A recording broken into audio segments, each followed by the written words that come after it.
بسم اللہ الرحمن الرحیم۔ یقین کیجئے کوئی اندازہ نہیں لگا سکتا اللہ کی اس رحمت کا جو ٹھاٹھے مارتے ہوئے سمندر کی طرح ہے۔ یقین کیجئے ایک سے ایک لہر آتی ہے۔ مالک بہت ہی مہربان ہے اپنی مخلوق کے اوپر، اپنے بندوں کے اوپر۔ اسی لیے اس نے چھوٹی چھوٹی باتوں پر اتنا بڑا اجر رکھا ہے کہ عقل حیران ہے۔ اور مالک نوازنا چاہتا ہے، اس کی رحمت اور شفقت کا اندازہ لگائیے۔ یہ حدیث ہے آپ کے سامنے سنن ابو داؤد کی، کہ رسول اللہ صلی اللہ علیہ وآلہ وسلم نے فرمایا کہ میں اس شخص کے لیے جنت میں ایک محل کا ذمہ دار ہوں جو حق پر ہوتے ہوئے بھی جھگڑا چھوڑ دے۔ اندازہ لگائیں۔ اور اس طرح کی جب ذمہ داری لی جاتی ہے نبی علیہ السلام کی طرف سے، تو گویا وہ اللہ کی طرف سے ہوتی ہے۔ تو مالک کتنا مہربان ہے اپنے بندوں کے اوپر کہ لڑائی جھگڑا تاکہ نہ کریں انسان آپس میں۔ شیطان نفرتیں ڈالتا ہے، بغض ڈالتا ہے، یہ سب بھائی بھائی بن جائیں، اللہ کے لیے ایک دوسرے سے محبت کریں اور لڑائی جھگڑے میں آ کے اپنا وقت ضائع نہ کریں اور ایک دوسرے کو نقصان نہ پہنچائیں۔ اور مالک پھر اپنی طرف سے دینے کا اعلان کرتا ہے کہ اگر کوئی اس طرح چھوڑ دیا، حالانکہ بہت ہی مشکل کام ہے، اور ایک حد تک اپنا حق واپس لینا جائز بھی ہے، لیکن جھگڑے کو ختم کرنے کے لیے صرف اللہ کی رضا اور اللہ کے اس وعدے کے اوپر یقین کرتے ہوئے اگر کوئی جھگڑے کو چھوڑ دے جو حق پر ہے وہ، تو جس طرح لوگ ایک دوسرے کے ساتھ زیادتیاں کرتے ہیں،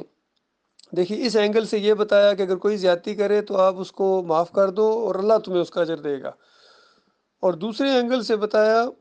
کہ جو کسی کے ساتھ ناانصافی کرے گا، کسی کے ساتھ زیادتی کرے گا، اور کسی کی اگر زمین دبائے گا، کوئی پلاٹ دبائے گا، تو کل قیامت کے دن اس کو بہت بڑا بوجھ اپنے کندھوں کے اوپر، سر کے اوپر اٹھانا پڑے گا، یا اپنی نیکیاں دینی پڑیں گی، یا اس کے گناہ لینے پڑیں گے، کیونکہ وہاں تو انصاف کا معاملہ ہونا ہے۔ آج دنیا میں ہی انسان ایک دوسرے کے ساتھ اگر یعنی اپنے معاملات نپٹا لیں تو یہ ان کے لیے بہتر ہے، لیکن معاملہ جب اللہ کی عدالت میں پہنچ گیا تو مومنوں کو دیکھیے، مخلص مومن ہے، ان کے لیے وہاں بھی اللہ ایک راستہ نکال دے گا۔ حدیثوں میں آتا ہے کہ ایک مومن نے دوسرے کے ساتھ جب زیادتی کی ہوگی، اس کی نیکیاں اس کو دلوائی جائیں گی، اور پھر کہا جائے گا کہ اب اس کے پاس کچھ بھی نہیں بچا ہے۔ تو وہ مومن جس نے ابھی کچھ نیکیاں لینی تھی، وہ کہے گا کہ یا اللہ اس کے پاس نیکیاں نہیں ہیں، میرے پاس تو گناہ ہے، اس کے اوپر لا دیے۔ پھر سامنے ایک بہت خوبصورت محل دکھایا جائے گا اور کہا جائے گا یہ دیکھو یہ کیا ہے، تو وہ دونوں کہیں گے کہ یہ محل ہے اور بہت ہی خوبصورت ہے، یقیناً کسی نبی اور بہت اونچے درجے والے جنتی کا ہے۔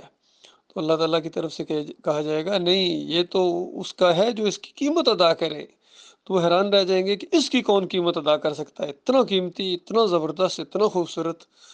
تو اللہ تعالیٰ کہے گا کہ نہیں بھائی، ابھی تم اس کی قیمت ادا کر سکتے ہو۔ تو وہ کہے گا کیسے؟ اپنے اس بھائی کو معاف کر دو۔ تو ایک لمحے کی دیر لگائے بغیر وہ معاف کر دے گا، کیونکہ سب کچھ دیکھ رہا ہوگا۔ تو آپ دیکھیے سب کچھ دیکھ کے معاف کرنا کتنا بڑا خوش نصیب ہے وہ، کہ کتنی بڑی اس کی یعنی ملے گی اس کے بدلے میں۔ تو جو بغیر دیکھے معاف کرے گا، کسی کو اندازہ لگائی، یا بغیر دیکھے صرف لڑائی جھگڑے کو ختم کرنے کے لیے اللہ کے وعدے کے اوپر، یقینی وعدے کے اوپر یقین کر کے وہ جھگڑے کو ختم کر دے گا، تو اللہ کی طرف سے کتنا بڑا اس کو کتنا خوبصورت محل دیا جائے گا۔ تو یہ دونوں چیزیں ہیں میرے بھائیوں۔ ایک تو چھوٹی چھوٹی باتوں پر لڑائی جھگڑے، نہ کوئی لڑائی جھگڑے کا مقام نہیں ہے سوائے ایک جھگڑے کے، بس صرف ایک جھگڑا اپنے ذہن میں رکھو کہ صرف یہ جھگڑا میں نے کرنا ہے اور کوئی جھگڑا نہیں کرنا ہے۔ اور وہ جھگڑا اللہ کو بہت پسند ہے، وہ ہے جھگڑا الہکم الہ واحد کا جھگڑا۔ اس پر جھگڑو، جس طرح قوم نوح نے نوح علیہ السلام کو کہا کہ نوح تو ہم سے جھگڑا اور بہت ہی زیادہ جھگڑا، اب لے وہ عذاب جس کی دھمکیاں دیتا ہے۔ تو انہوں نے کہا بھی وہ عذاب تو میرے بس میں نہیں ہے، وہ تو آئے گا اپنی وقت پر آئے گا، لیکن میں دیکھ رہا ہوں تم بہت بڑی جہالت برت رہے ہو۔ اسی طریقے سے دیکھیں نبی صلی اللہ علیہ وآلہ وسلم کس قدر شفیق تھے، رحیم تھے انسانوں کے لیے، اور خاص کر مومنوں کے لیے اور قریبی ساتھیوں کے لیے کتنی محبت رکھتے تھے۔ تو اللہ تعالیٰ تو نبی علیہ السلام سے بھی زیادہ، سارے انبیاء سے زیادہ اللہ تعالیٰ اپنے بندوں سے محبت رکھتا ہے۔ اس کی ایک مثال جو قرآن میں اس انداز سے دی گئی کہ اے نبی ان کو کہو کہ وہ عذاب جس کی دھمکی دی جا رہی ہے اگر میرے اختیار میں ہوتا تو ابھی تک آ چکا ہوتا۔ غور کرے اس بات کے اوپر کہ ابھی تک آ چکا ہوتا، تو وہ جو نہیں آ رہا ہے وہ مالک کی رحمت اور شفقت کی وجہ سے نہیں آ رہا ہے کہ یہ بندے ہیں جو بات شاید آج نہیں سمجھ آ رہی، ممکن ہے کل سمجھ جائیں اور اس عذاب سے بچ جائیں، اس وجہ سے نہیں آ رہا ہے، اس کی رحمت اور شفقت کی وجہ سے نہیں آ رہا ہے۔ ورنہ جب وہ گراف پورا ہو جائے گا تمہاری نافرمانیوں اور نمک حرامیوں کا، غداریوں کا، تو اس کے بعد پھر کوئی روکے نہیں، روک سکے گا اس عذاب کو۔ تو یہ معاملہ ہے میرے پیارے بھائیوں، اللہ تعالیٰ غور و فکر کرنے کی توفیق عطا فرمائے، مالک ایمان خالص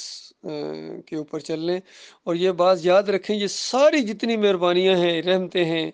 اور یہ ساری جتنی آسائشیں ہیں، گنجائشیں ہیں،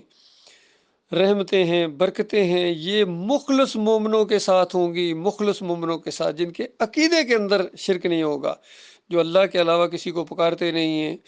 مدد کے لیے، جو اللہ کے علاوہ کسی کا واسطہ وسیلہ نہیں دیتے ہیں، رکوع اور سجدہ کسی اور کا نہ کرتے ہیں، نہ ثابت کرتے ہیں، نہ کسی اور کی طرف کرتے ہیں کہ فلاں نبی نے دوسرے نبی کو سجدہ کیا، نہ، ہرگز خبردار یہ بات نہ کہنا۔ سارے انبیاء اللہ کے در کے سوالی تھے، سارے انبیاء اللہ کو سجدے کرتے تھے، رکوع کرتے تھے، بھروسہ کرتے تھے، توکل کرتے تھے، اللہ کی راہ میں قربانیاں دیتے تھے، خوش ہوتے تھے، کیونکہ وہ مالک ہے، وہ مالک ہے، اور کتنا اس کا بڑا احسان ہوا ہے کہ اس نے ہمیں پیدا کیا ہے، اور پھر انسان بنایا، پھر مسلمان بنایا، پھر مومن بنایا، پھر مالک نے اپنے راستے کی طرف رہنمائی فرمائی، پھر جم جانے کی توفیق عطا فرمائی، پھر مخلص ساتھی عطا فرمائے۔ کون کون سی نعمتوں کا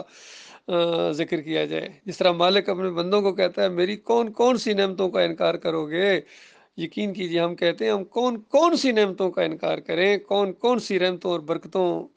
کا ذکر کریں۔ مالک آپ کی اتنی نعمتیں ہیں، اتنی برکتیں ہیں کہ گنا بھی نہیں جا سکتا ہے۔ اللہ تعالیٰ ایمان خالص کے اوپر جمائے رکھے، اور زیادہ سے زیادہ نیکیاں کرنے کی اور آگے بڑھنے کی اللہ تعالیٰ توفیق عطا فرمائے۔